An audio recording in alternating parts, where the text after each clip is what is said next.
Hello नमस्कार दोस्तों। Welcome है आप सभी का एजुकेंडल के नए वीडियो में। आज हम बात करने वाले हैं फॉरेक्स कैलेंडर के बारे में कि फॉरेक्स कैलेंडर एक्चुअली में हमें फॉरेक्स ट्रेडिंग के अंदर कैसे हेल्प कर सकता है। तो सबसे पहले अपने स्क्रीन में चलते हैं और स्क्रीन में चलने के बाद हम देखते हैं कि फॉरेक्स कैलेंडर का हम यूज कैसे कर सकते हैं। तो आपको गूगल में सर्च करना है फॉरेक्स कैलेंडर। जैसे आप फॉरेक्स कैलेंडर सर्च करेंगे तो आपको एक ऐसा विंडो मिल जाएगा। फॉरेक्स फैक्ट्री में फॉरेक्स कैलेंडर को आपको ओपन करना है। आपको ओपन करने के बाद एक ऐसा लेआउट मिलेगा। ऐसे लेआउट में सबसे पहले आपको क्या करना है, सबसे पहले आपको जा करके अपना जो टाइम जोन सही कर लेना है। अगर आप इंडिया से हैं तो आपको यहाँ पर जीएमटी कोलकाता सेलेक्ट करना है और सेव सेटिंग को सेव कर देनी है। इसके बाद हमें कैलेंडर के ऊपर वापस आना है और इसके बाद हमें एक छोटा सा काम करना है। क्या हमें जाना है फिल्टर पे, और फिल्टर में जाने के बाद देखना है कि यहाँ पर जो रेड कलर की न्यूज है जिसे हम बोलते हैं हाई इंपैक्ट की न्यूज, दूसरा जो है ऑरेंज कलर का जिसे हम बोलते हैं मीडियम इंपैक्ट की न्यूज। हमारा जो मेनली फोकस होना चाहिए वो रेड कलर की न्यूज पे और ऑरेंज कलर की न्यूज पे, हाई इंपैक्ट और मीडियम इंपैक्ट पे। तो वैसे भी लो और इनका कोई अस्तित्व नहीं रहता मार्केट के अंदर, तो हम जो मेनली फोकस करेंगे ऑरेंज कलर की न्यूज और हाई इंपैक्ट और मीडियम इंपैक्ट की न्यूज पे। फिल्टर को अप्लाई कर देते हैं। अब इस फॉरेक्स कैलेंडर के ऊपर हम कैसे न्यूज को एनालिसिस कर सकते हैं अपने ट्रेडिंग के अंदर। अब देखिए एक सिंपल सा रूल यहाँ पे काम करता है कि जैसे मैं जीबीपी की न्यूज़ को उठाता हूँ कि आने वाले टाइम में मैं अगर देखता हूँ कि 21 फरवरी को जो यहाँ पे न्यूज़ दिखा रहा है इस पे जीबीपी की न्यूज़ में अगर हम देखते हैं तो जीबीपी की न्यूज़ को अगर हम ओपन करते हैं तो इसमें सबसे पहले क्या लिखा हुआ है यहाँ पर, actual greater than forecast good for currency. अगर हम इसको देखें तो यहाँ पर एक सिंपल सा फंडा में समझ में आ रहा है। क्या ये बताना चाह रहा है कि ये जो फोरकास्ट है अगर इससे ज्यादा आता है एक्चुअल जो डाटा अभी तक नहीं आया है, एक्चुअल जो डाटा आएगा कब आएगा, 21 फरवरी को 3 बजे, दोपहर में 3 बजे आएगा। अगर ये डाटा इस फोरकास्ट से ज्यादा आता है तो वो जीबीपी के लिए अच्छा होगा। इसका मतलब क्या होगा कि जीबीपी जिन पेयरों के आगे लगा हुआ है वो सारे के सारे पेयर क्या करेंगे, एक अप मूवमेंट में जाएंगे, एक ऊपर की ओर जा सकते हैं। जिन भी पेयरों के पीछे जीबीपी लगा हुआ है जैसे यूरो जीबीपी है, और अगर ये डाटा पॉजिटिव आता है तो यूरो जीबीपी क्या करेगा, डाउन की तरफ मूवमेंट करेगा। तो इससे ही सिंपल सा फंडा यहाँ पर चलता है कि जो भी डाटा जैसे आता है वैसे मार्केट यहाँ पे रिएक्ट करता है। और दूसरी बात, हमें फॉरेक्स कैलेंडर किस हिसाब से हमें अपने ट्रेड को मैनेज करने और ट्रेड को एक लेने में कैसे हेल्प कर सकता है। देखिए अगर आप देखिए इस दिन की अगर हम बात करें ट्यूसडे के दिन जो न्यूज है वो कैड पे है तो और जीबीपी में जो ज्यादातर चांसेस हैं कैड और जीबीपी और यूएसडी। अगर यूएसडी के भी 8-15 पे के फ्लैश सर्विस का डाटा है, ये सारे डाटा जिस दिन डाटा होते हैं ना उस दिन मार्केट में वोलेटिलिटी ज्यादा होती है, और जिस दिन डाटा कम होते हैं तो उस दिन मार्केट एक साइडवेज या रेंज बाउंड में होता है। मैक्सिमम टाइम ऐसा देखा गया है। और हमें यहाँ पर देखना जो है कि कौन कौन से डाटा जो हमारे फेवर में काम करते हैं। अब अगर मैं सिंपल सी बात करता हूँ कि ये डाटा हम यूएसडी के लिए बात करें तो यूएसडी के लिए अगर हम डाटा की बात करते हैं कि जैसे यूएसडी का डाटा है ट्यूसडे के दिन 8-15 पे, इस डाटा में क्या एक्चुअली किसी भी डाटा को अगर आपको देखना है तो उसे ओपन करेंगे तो यहाँ पे लिखा होगा कि उस डाटा का इम्पैक्ट उस करेंसी में कैसा होने वाला है। Actual greater than good for currency जो फोरकास्ट है, मान लीजिए कि अब इसका फोरकास्ट कितना उठा हुआ है 47.3।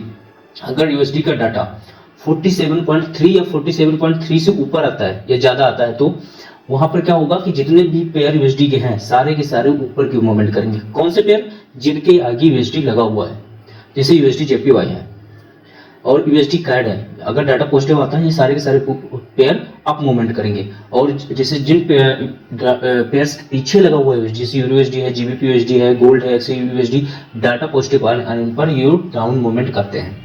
तो एक सिंपल सा फंडा आपको याद रखना है कि जब भी किसी भी करेंसी का डाटा आता है, या कैड का हो, यूरो का हो, जीबीपी का हो या यूएसडी का हो, जिस भी करेंसी का डाटा आता है अगर वो करेंसी का डाटा पॉजिटिव आया तो वो सारे पेयर जिनके आगे वो करेंसी लगी हुई है वो सारे के सारे अप मूवमेंट करेंगे, और वो पेयर जिनके पीछे वो करेंसी लगी हुई है डाटा पॉजिटिव आने पे वो सारे के सारे पेयर डाउन मूवमेंट करेंगे। हाँ, और कुछ मेजर इवेंट होते हैं जैसे यूएसडी के अंदर एक एफओएमसी का मेजर इवेंट होता है जो अभी शायद लास्ट वीक हुआ, लास्ट वीक मतलब 1 या 2 तारीख को एफओएमसी था, मैं सर्च कर लेता हूँ, हाँ मिल गया। अब एफओएमसी का जो डाटा था, एफओएमसी के कितने बजे, 12:30 बजे एफओएमसी का फंड रेट का इंटरेस्ट रेट आया, कितना आया, जितना फोरकास्ट था उतना ही आया। ये था कितना, इसके लिए करेंसी के लिए क्या था, गुड था कि जितना भी फोरकास्ट। एक सिंपल सी बात आपको याद रखनी है कि जब भी डाटा फोरकास्ट के अकॉर्डिंग आता है जब भी डाटा फोरकास्ट के अकॉर्डिंग आता है तो डाटा कहीं ना कहीं पॉजिटिव रिएक्ट करता है, लेकिन पॉजिटिव रिएक्ट करता है वो उसके सेंटीमेंट के अकॉर्डिंग होता है कि मार्केट में क्या सेंटीमेंट चल रहा है।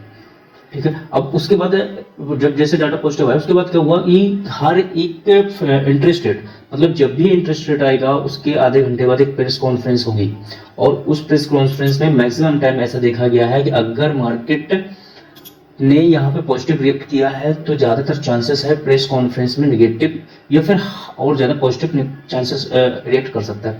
तो वहां पर अगर हमने कोई भी ट्रेड हमने 12:30 बजे की इस न्यूज के अकॉर्डिंग लिया है तो उस ट्रेड से हमें 1 बजे से पहले बाहर होना कंपलसरी है, बाहर होना बहुत जरूरी है, क्योंकि ये प्रेस कॉन्फ्रेंस मार्केट का सेंटीमेंट तय करती है कि मार्केट आने वाले टाइम में किधर जा सकती है। तो हमें ना इस प्रेस कॉन्फ्रेंस को अवॉइड करना चाहिए। क्यों? क्योंकि हमारे पास प्रेस कॉन्फ्रेंस के लिए या तो फिर आपके पास ब्लूमबर्ग का सब्सक्रिप्शन हो गया, आप लाइव सुन पाओ कि प्रेस कॉन्फ्रेंस में ऐसी क्या बातें चल रही हैं जो हमारे लिए इंपॉर्टेंट है। ठीक है, उसके लिए भी अगर अपन देखेंगे तो कभी वीडियो बनाऊंगा मैं उस पर भी कि हमें प्रेस कॉन्फ्रेंस पे कैसे एनालिसिस पे वीडियो काम कर सकते हैं, कैसे देख सकते हैं। तो एवरीथिंग सारी चीजें यहाँ पे आपको ये मिल जाएंगी। और जीबीपी के जितनी भी न्यूज है ये आपको बहुत बेनिफिट कर सकती हैं कि हमें कहाँ पर एग्जिट करना है। और मेनली मेरे हिसाब से ना इवेंट से पहले अगर आप एक्सपीरियंस नहीं है इवेंट के अंदर ट्रेड लेने का, ट्रेड करने का इवेंट के साथ, तो कहीं ना कहीं आप कोशिश करें कि इवेंट ट्रेडिंग से पहले अपनी पोजीशन को स्क्वायर ऑफ कर दें या फिर इवेंट के बाद अपनी पोजीशन लें। और दूसरी बात, अगर आप D1 या H4 के ट्रेडर हैं, मतलब अगर का टाइम फ्रेम बड़ा है, D1 पे ट्रेड करते हैं या H4 पे ट्रेड करते हैं, तो आपको ज्यादा इवेंट पे टेंशन लेने की जरूरत नहीं है। फिर वो तो इवेंट ट्रेडिंग आपके लिए कोई मैटर नहीं करती है क्योंकि इतना ज्यादा मूवमेंट नहीं करती। वो एक इंटरडे ट्रेडर के लिए बहुत ज्यादा मूवमेंट हो जाता है उस दिन, क्योंकि वो इंटरडे ट्रेडिंग जिसे करते हैं कि 15 मिनट 20 मिनट 1 घंटे के चार्ट पे जो लोग भी ट्रेडिंग करते हैं उनके लिए ये मूवमेंट बहुत हैवी मूवमेंट हो जाता है, क्योंकि वो 15 से 20 मिनट के अंदर एक अच्छा मूवमेंट दे देता है। तो इवेंट ट्रेडिंग करने के लिए कहीं ना कहीं आपको एक्सपीरियंस होना बहुत जरूरी है। और इवेंट ट्रेडिंग को ट्रेड करने के लिए भी कुछ स्ट्रेटजी है, वो स्ट्रेटजी के बारे में हम अगले वीडियो में या कभी टाइम मिला तो मैं जरूर बात करूंगा, या फिर कभी हम लाइव इवेंट ट्रेड करेंगे। आने वाले टाइम में बहुत जल्द हम लोग लाइव इवेंट ट्रेडिंग भी करेंगे ना, तो आपको पता चलेगा कि हम इवेंट पे कैसे अच्छे छोटे से टाइम के अंदर या कुछ मिनटों के अंदर एक अच्छा प्रॉफिट निकाल सकते हैं। ठीक है, अगर कोई भी बात अगर आपको समझ में नहीं आई हो तो कमेंट जरूर कर देना, मैं हो सकता है कि अगले वीडियो में उनके सारे डाउट को क्लियर कर दूं।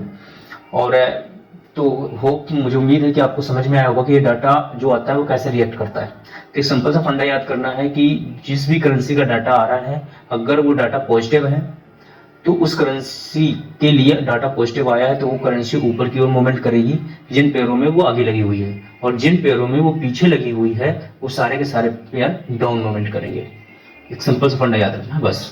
और अगर वो डाटा जो है वो निगेटिव आया तो वो करेंसी जिनके आगे लगी हुई है, जिसका डाटा आया है, वो सारे के सारे नीचे मूवमेंट करेंगे, डाउन मूवमेंट करेंगे, और जिनके पीछे लगी हुई है डाटा नेगेटिव आने पर वो सारे के सारे अप मूवमेंट करेंगे। ओके, धन्यवाद दोस्तों। अगर वीडियो अच्छा लगा हो तो शेयर जरूर करें अपने दोस्तों के साथ जो फॉरेक्स में ट्रेड करते हैं।